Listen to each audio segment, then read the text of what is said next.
পদ্মায় মাছ ধরছে জেলেরা। এই যে বিশাল পদ্মা।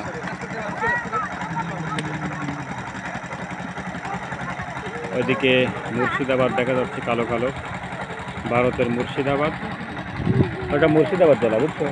এই যে এটা চর, হ্যাঁ, চরের এই পাশে মুর্শিদাবাদ। এটা চর আছে, এই সামনে এগুলো চর, চরের পাশে এরকম নদী আছে। হ্যাঁ, এটা হলো পদ্মার চর।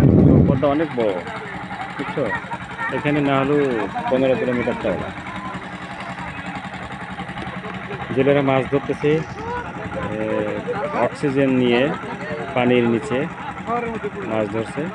অক্সিজেন নিয়ে পানির নিচে ডুবিয়ে ডুবিয়ে মাছ ধরছে, দুবারও লাগিয়ে।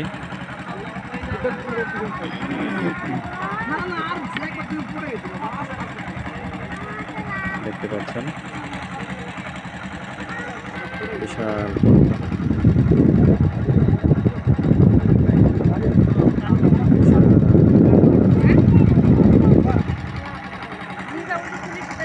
কি এখানে আর পায়খানা